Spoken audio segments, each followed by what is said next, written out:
Yo, what's up, y'all? What's goody yitty? It's your boy Remo, back with another video. Yes, sirree. Yes, sirree, Bob. I'm back with another video. Yep, and spring is springing, y'all. I'm looking around. It look like it's finna rain, but hey, that's good. We need that rain, y'all. Yep, it is officially spring, and it's time to get y'all gardens together. Start getting y'all soil now before it sell out. You know, get y'all seeds or whatever. You know, get all y'all garden tools. And it's also time to go fishing. Get y'all fishing poles and stuff ready. It's about that time. Some of y'all already been fishing. I ain't been fishing yet. What else we do in the spring? Oh, baseball season is almost here. You know, start getting them baseball tickets early. You know, they like to sell out early. All the good seats. We don't want y'all sitting up in the skybox. Get them baseball tickets early. But anyway, let's get off into it, y'all. Now this story is part 7 of the of black females being the worst tenants. Yeah, I think it is 7. If it ain't, oh fucking well. But yeah, this one is about this big booty tenant that I had. And yes, that's her in this thumbnail. Yo, this chick, she was cute in the face. She had a face like Pam Grier. You could tell that she was a baddie back in the 90s. You know, she was probably in her early 50s. And yeah, she had a humongous, she had a badonkadonk, y'all. And I used to love it when she used to wear sundresses, because every time she would walk, her booty cheeks would go up and down like elevators. This one will be up at the top floor while this at the bottom, and this one will be up at the top floor while this one was at the bottom. Up and down, and then the sundress will get caught right in between the ass cheeks. And she would have to reach around and pull out a wedge, and she didn't care. And the thing about it, she knew that I used to be looking, and she didn't care. I didn't care either, but anyway, she always had a get-rich-quick scheme. She was getting SSI, so she paid her rent every month. She was on a month-to-month lease. You know, didn't have no problems without her, you know, paying her rent. She was on time with that or whatever. So, but she had these get-rich-quick schemes. And when she first moved in, she called herself selling dinners. You know, I went over there one time, and she had everything neatly set up, and you know, I asked her, how was everything? She was like, yeah, the apartment was nice and blah, blah, blah. She was like, you want a dinner? She tried to give me a free dinner, but I paid for it. I said, yeah. I said, I'll take one just to try it out. And, you know, I like to support black businesses. You know, she was a hustler. Hey, I'm all for it. Yeah, here you go. She said she normally charged 10, but she was trying to give it to me for free. I said, nah, I gave her 20. And, you know, I got some greens, chicken, and cabbage, and some baked beans, and some cornbread, and a big thing of iced tea / lemonade. It was like a mixture of both. And I went on to work because I was on my way to work anyway. And when I got to work, I ate the shit, and it was salty as hell. Everything was salty. And iced tea lemonade was sweet as hell, man. I was like, God damn, I couldn't even enjoy this shit, man. Shit, I threw the shit in the trash, man. I had to order some McDonald's or something like that. And you know, I never told her what I thought about the food. I was like, damn, that shit was, I told my girl, I was like, shit, that shit was sloppy. No, you know, it wasn't sloppy, it was salty. Well, it was the way she piled everything up on a flimsy, cheap plate. She said she was a culinary artist. She went to school for culinary, but I went to school for culinary in high school, and you ain't supposed to use flimsy plates when you're selling dinners. And you're supposed to it's a certain brand of plates you get, the kind that don't bend, you know, because when you pile up a plate, you know, especially collard greens, use anything juicy or watery, or something like that, it'll get flimsy. It'll make the plate flimsy. And so yeah, she used the cheapest plate she could find, them Walmart cheap ass motherfucking plates, and made everything flimsy. Anyway, a couple of weeks later, you know, I'm sitting on the couch as usual, laying on the couch watching a movie, and I hear some arguing on the front porch. So I'm like, who the fuck is this arguing? So I look out the window. It's 4 girls on her side of the porch arguing with her. She's standing in the doorway arguing, and the chicks was complaining that the food was too damn salty and they wanted their money back.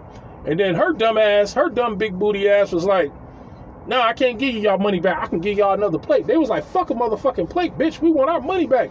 All this shit salty. We don't want nothing else from you." And blah, blah, blah, blah, blah. They was going off. And she was like, "No, I ain't giving you y'all got that." Now, these are some young chicks, so she was talking to them any kind of way. And, you know, they just cussed her out and left. Shortly after that, same thing. But this time it was some older chicks, probably like in their 40s or whatever. And they wasn't having it. They was going off. They wanted their money back. It was on a Friday, I remember, because she had a fish fry. She was selling fish dinners. Fish, coleslaw, hush puppies, french fries, whatever. And so these chicks was like, "Yo, this food is nasty. It's salty. The fish is undercooked." She was like, the chicks was like, "We want our motherfucking money back." And they was like, "We barely even touched the food. We had the one chick was like, I had one bite and I spit it out. I think it was catfish or something like that." She was like, "Catfish ain't supposed to be salty." She was like, "This shit is salty and nasty. The hush puppies are greasy." And the chick was like, "No, I ain't giving you y'all money back. I ain't giving y'all shit." So she slammed the door in their face, and I peeked out the window, and the chicks threw the plates of fish at her screen door. It was funny because when I came out, after they left, I came out and I looked at the big booty chick's screen door. The glass part had ketchup and hot sauce and coleslaw. I forgot to mention coleslaw. All that shit was just dripping down the glass part of the screen door. You know what it reminded me of? It reminded me of The Color Purple. Remember when Mr. fixed Suge Avery a plate, and Suge Avery was like, "I don't want this shit." And she threw the food up against the wall, and then left a bunch of colors up on the wall. That's what it reminded me of. Them chicks, they threw all them plates at the damn screen door. And then I'm standing out there looking at it, and so the big booty chick come to the door. She was like, "Oh my goodness." She was like, "I don't know what got into these bitches. These bitches are so ungrateful and blah, blah, blah, blah, blah." She said, "I tried to give them another plate and they wanted their money back. I couldn't do that. I didn't have enough money for all of them. They could have at least waited." She went to explaining away. And then she asked me, was I going to clean it up? I said, "Bitch, are you out your fucking mind?" I was like, "I ain't cleaning up shit. That's your mess." I was like, "Your customers, you know, they're the ones who did that shit." I was like, "Shit, I ain't responsible." I said, "You responsible." I said, "Number one, you ain't supposed to be selling fucking dinners out of here without a permit." You know, I said, "I went to culinary school. You might have to have a license." I was like, "You have to look into that." I was like, "Police find out, you probably get fined or go to jail or some shit like that, you know, because you are supposed to have a permit." I mean, people do it, but you're really supposed to have a permit, you know, because the government want they cut. And then if something go wrong, you could be held liable, you know, either way, you know. But you know, she quit selling dinners because people was complaining about the food not being done and the shit being too salty. Now, any culinary artist will tell you, some of them don't even use salt at all. They use unsalted seasonings, so that way the customer can decide how much salt they want on the food. The food she gave me was so salty I had to spit the shit out, and I couldn't drink the iced tea lemonade to quench my thirst because that shit was too sweet. I'm like, God damn, I had to drink some water from out the faucet that day at work. I was pissed because the salt was all over my tongue. I took one bite of that chicken. I was like, damn, man, I had to get some water from out the fucking faucet. So anyway, yeah. Now, while this was going on, her boyfriend, Lonnie Earl from Happy, Texas, he used to come over every now and then, and he was a cool dude. He was an older guy. You know, I still see Lonnie Earl to this day. He worked at the gas station I go to get my car washed, but you know, he would come over and you know, he would help her sell dinners or whatever. And one day I saw him sitting on the porch. He was like, "Yeah, man, I ain't helping that bitch cook no more." I was like, "Why not?" He was like, "Because the bitch is dumb, man." He was like, "I'm fitting to leave." He was like, "I'm fitting to go back down there to Texas." He was like, "Man, these women up here, they something else, bro. They something else, man." He was like, "They motherfucking brain wop." He was like, "They got a P for a brain. Or better yet, a goddamn peanut." He was like, "They don't think." He was like, "They don't think." He was like, "They don't see themselves getting in the shit before they actually step in the shit." And he was like, "She got herself in the shit. She stepped in some shit while selling these goddamn motherfucking dinners." He was like, "The shit don't be done." He was like, "And she used a whole lot of goddamn salt." He was like, "That's right. She used a hell of a lot of goddamn salt." He was like, "That's why everybody around here blood pressure sky high." I was like, "Yeah." I said, "I ain't want to tell her that." He was like, "Yeah, she put too much salt on the goddamn shit, man." He was like, "I cook my own motherfucking food." He was like, "Don't get me wrong, she can throw down, but she heavy on the salt, man. She heavy on the goddamn salt." That was Lonnie Earl from Happy, Texas. So I was like, yeah, man, all right. And shortly after that, a couple days later, I was on my way to work. They was having a kid party in the backyard. So, you know, I went out there to show my face. Said, what's up to Lonnie Earl? He was like, yeah, man, I got some red and white hot dogs on the grill. You want one? I was like, yeah. Lonnie Earl was barbecuing, and they say people from Texas can barbecue. And I mean, how hard is it to make some red and white hots? You know, he gave me a white hot. He had a cast iron skillet on the grill with seasoned onions and bell peppers and all this stuff here. And he hooked it up. I was like, yo, man, you know, I was talking to him while eating my hot dog. Kids was dancing, and the song, what song was it? I forgot what song came on, and all the kids started dancing. And I think it was a Drake song or something like that. I can't remember what song it was, but damn, I forgot the name of the song. I think it was Started From the Bottom, Now We're Here. Started from the bottom, now my whole team in here. I think that's what it was. And so all the kids started dancing, and the big booty chick came outside with a drink in her hand, an alcoholic drink in her hand. She was drunk. She was talking loud. Hey, she was trying to dance with the kids.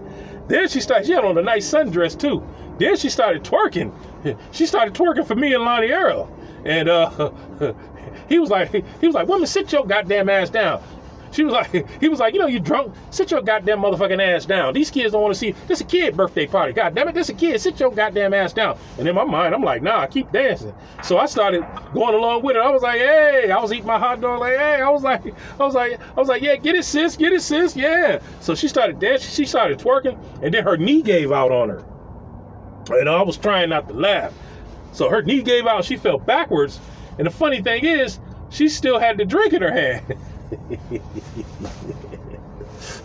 The reason why she had so many get-rich-quick schemes is because she smoked a lot of cigarettes, she drank a lot, she smoked weed, and she drank a lot of Mountain Dews. You know, she had like 4 or 5 different habits. So that's why she had all these get-rich-quick schemes, because SSI give you barely enough to live off of. They don't give you enough for pleasure. You know what I mean? They don't give you enough to have fun. You know, they give you enough just to live on, so you ain't gonna have leisure money left over once you you know, pay your bills and stuff. So that's why a lot of people be trying to come up with these schemes, you know, because they don't have no money to have fun. They can't do extra shit. They on a limited budget. So yeah, she fell, and I tried to help her up. She was like, get off me, goddamn it, I can get up by my motherfucking self. She was all drunk. She still had that cup. And then Lonnie Earl was like, bitch, put the goddamn cup down. Put the goddamn cup down, bitch. How you gonna get up with one hand and you got the cup in the other hand? He was like, see, that's your motherfucking problem now. He was like, you always drinking, getting drunk. You need to sit your goddamn ass down. He was like, look at you, embarrassing you in front of these goddamn. He was like, you embarrassing yourself in front of these goddamn kids. And the kids was trying not to laugh.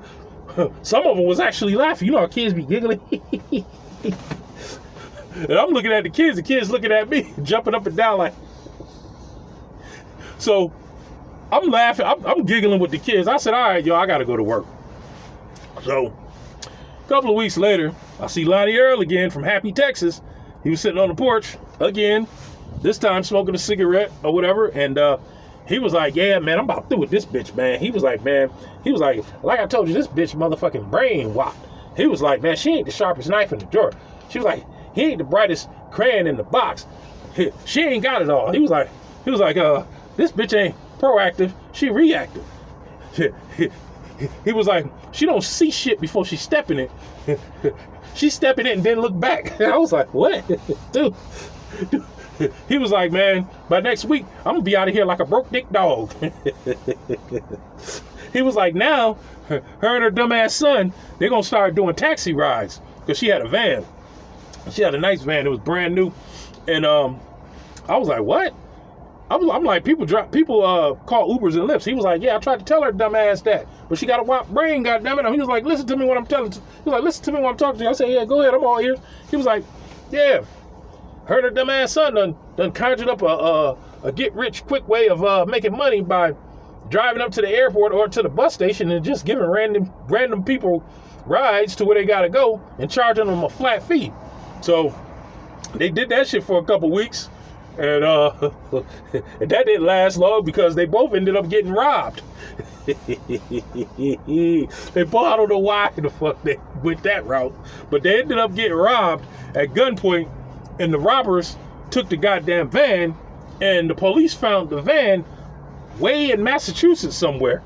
Because Lonnie Earl told me, I saw him again. He was like, yeah, they got their goddamn asses robbed. She got pistol whipped.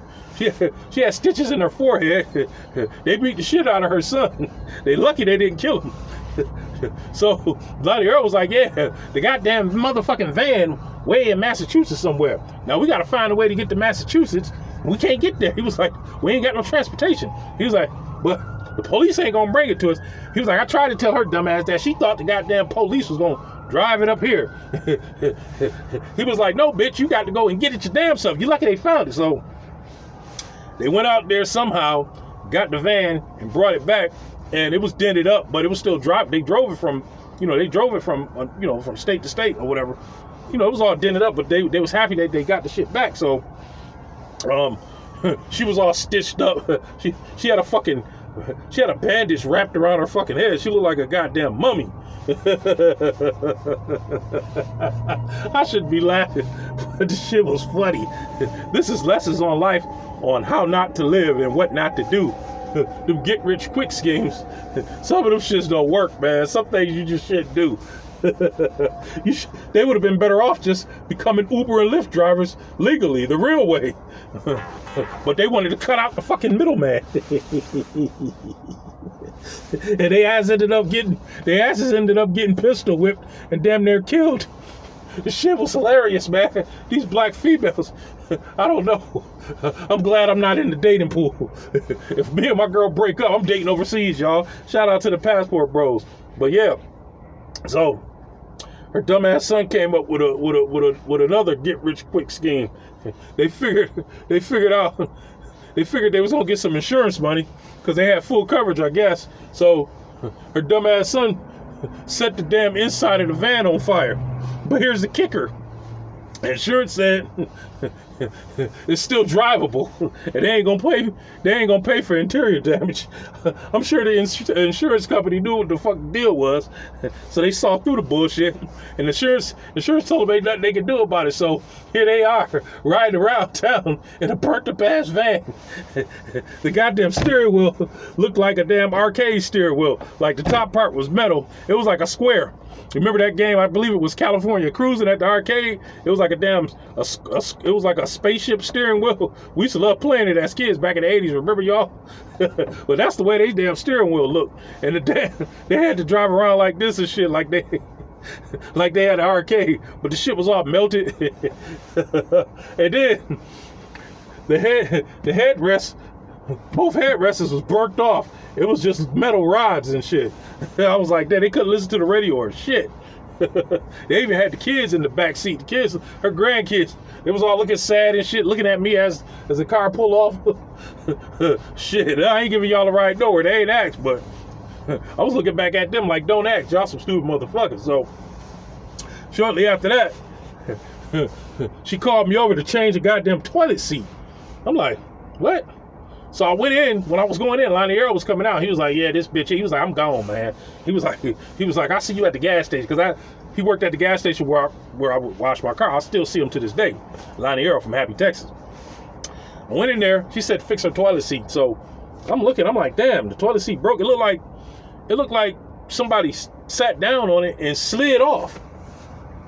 The toilet seat ain't got but 2 screws in the back. You open it, take off the 2 screws. So the shit was broke. So I just pulled it off and took the screws out, and I put a brand new one on there. It cost me like $40. You know what I mean? That shit lasts some years. Supposed to last years. But a couple of weeks later, she called me again and was like, yeah, that toilet seat broke again. I was like, what? So I went over there, and I was like, yo, how did it break again? That was a brand new toilet seat. She was like, you must didn't put it on right. You must didn't put the shit on right. It ain't supposed to break. So then I looked at it. I was like, yo, it was broke the same way as the last one. I was like, it looked like somebody keeps sliding off because the screws was intact. It just was disconnected. It was detached from the toilet seat, like somebody slid off of it. And so I went up to the gas station shortly after I fixed it. I went up to the gas station, and he was like, yeah, man, you seen that bitch, man, Lonnie Earl? I saw Lonnie Earl. He was like, yeah, you seen that bitch, man? You been seeing her lately? I was like, yeah, she called me over there twice to fix the motherfucking toilet seat. I was like, what's up with that, man? I was like, I was like, that toilet seat cost a lot of money. I was like, what the fuck? He was like, yeah, her dumb ass, he was like, her big trifling ass be getting drunk and be peeing on herself trying to run up to the bathroom. And I was like, what? He was like, yeah, and when she get to the toilet, she slide. He was like, she run for it and sit down and slide. I was like, damn. He was like, yeah, she need to lose some goddamn weight. She got too much junk in the trunk, but she don't know how to take care of it, man. I was like, what? He was like, yeah, man, she be doing some dumb shit. She drunk with a lot of what do you say? He was like, she be drunk with a lot of drunk with a lot of junk in the trunk, and she make her run to the bathroom and slide on the damn toilet seat. I was like, damn. So I was like, oh man. So I had told her, I was like, look, if the toilet seat break again, I told her, I was like, I can't, that's on y'all. I was like, cause I can't keep replacing it. I was like, you know, if you buy it, I'll put it on. And so she got mad at me, and she was like, oh, I'm moving out of here shortly. So she moved out shortly, and I told her, I said, yeah, before you move, you're gonna clean up the place or whatever. So she was like, all right, I am. So when she moved out, you know, you still got to go over and sanitize and, you know, double check, make sure everything clean. You know, at least I do. Some landlords don't. So everything was clean. But when I went up to the bathroom, guess what? The damn toilet seat was broke. The damn toilet seat was broke. I was like, man. all them get rich quick schemes didn't work. And Lonnie Earl from Happy Texas, he had me cracking up when they van was in Massachusetts. He was like, yeah, man. He was like, they van was off in Massachusetts somewhere. He was like, over there by Plymouth Rock. He was like, they say the Pilgrims landed on Plymouth Rock. He was like, but the goddamn rock landed on them in their van. I was cracking up. I was like, this dude is hilarious. Lonnie Earl from Happy Texas. Shout out to Texas, y'all. I'll be down there in a couple of months. Yo, like, share, and subscribe, man. Hit your boy off with a Cash App donation. It's $ Remo the Satiro on Cash App, y'all. All right, holla at your boy. Peace.